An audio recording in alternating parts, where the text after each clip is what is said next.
ಮುಂದಿನ ರಾಶಿ ಕನ್ಯಾ ರಾಶಿ. ಕನ್ಯಾ ರಾಶಿಯವರಿಗೆ 2024ರ ಗುರು ಸಂಚಾರ ಫಲಾಫಲ ನೋಡೋಕೆ ಹೋದಾಗ ಕನ್ಯಾ ರಾಶಿಯವರಿಗೆ ಈ ವರ್ಷ ಗುರುಬಲ ಇರಲಿಲ್ಲ, ಈಗ ಗುರುಬಲ ಬರ್ತಾ ಇದೆ. ಈ ರಾಶಿಯವರಿಗೆ 9ನೇ ಮನೆಯಲ್ಲಿ ಗುರು ಸಂಚಾರ ಮಾಡ್ತಾ ಇರೋದ್ರಿಂದ ಭಾಗ್ಯ ಸ್ಥಾನದಲ್ಲಿ ಗುರು ಸಂಚಾರ ಮಾಡ್ತಾನೆ.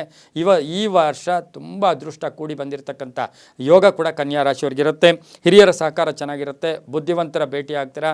ಕೆಲಸ ಕಾರ್ಯಗಳಲ್ಲಿ ಸದೃಢತೆ, ಎಲ್ಲೋ ಸಕ್ರಿಯವಾಗಿ ಪಾಲ್ಗೊಳ್ತೀರಾ. ಉದ್ಯೋಗದಲ್ಲಿ ಶುಭ ಆಗುತ್ತೆ. ಬಡ್ತಿ ಸಿಗ್ತಕ್ಕಂಥದ್ದು, ವ್ಯಾಪಾರದಲ್ಲಿ ಒಳ್ಳೆಯದಾಗುತ್ತೆ, ರೈತರಿಗೆ ಒಳ್ಳೆಯದಾಗುತ್ತೆ, ಮಹಿಳೆಯರಿಗೆ ಒಳ್ಳೆಯದಾಗುತ್ತೆ, ವಿದ್ಯಾಸಂಸ್ಥೆಗಳು ನಡೆಸ್ತಾ ಇರ್ತಕ್ಕಂಥವ್ರಿಗೆ ಒಳ್ಳೆಯದಾಗುತ್ತೆ, ಪುಸ್ತಕ ವ್ಯಾಪಾರಿಗಳಿಗೆ ಒಳ್ಳೆಯದಾಗುತ್ತೆ. ಹಾಗೆಯೇ ಗುರು 1, 3, 5ರ ದೃಷ್ಟಿ ಇರ್ತಕ್ಕಂಥ ಗುರು ಕೂಡ ಈ ವಾರದಲ್ಲಿ ಇರ್ತಾರೆ.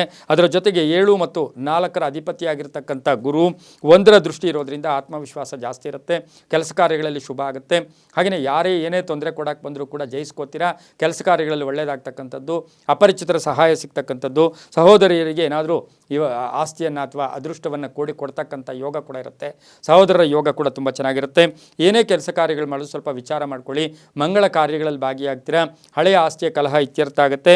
ಪ್ರಯಾಣದಿಂದ ಶುಭ ಆಗುತ್ತೆ. ಮನೆ ನವೀಕರಣ ಮಾಡ್ಕೊಳ್ತೀರಾ. ಆಸ್ತಿ ಯೋಗ ಉದ್ಯೋಗದಲ್ಲಿ ಶುಭ ಆಗುತ್ತೆ. ಮಹಿಳೆಯರಿಗೆ ಕೀರ್ತಿ ಪ್ರತಿಷ್ಠೆಗಳು ಜಾಸ್ತಿ ಆಗ್ತಕ್ಕಂಥ ಯೋಗ ಕೂಡ ಇರುತ್ತೆ. ಮಕ್ಕಳಿಂದ ಶುಭ ಆಗ್ತಕ್ಕಂಥ ಯೋಗ.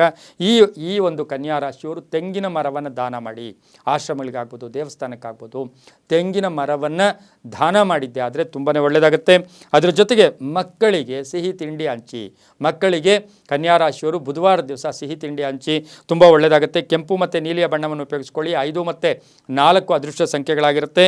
ಓಂ ಸರ್ವಪೂಜಿತಾಯ ನಮಃ, ಓಂ ಸರ್ವಪೂಜಿತಾಯ ನಮಃ ಈ ಮಂತ್ರವನ್ನು ಹೆಚ್ಚು ಜಪ ಮಾಡ್ಕೊಳ್ಳಿ, ತುಂಬಾ ಒಳ್ಳೆಯದಾಗುತ್ತೆ.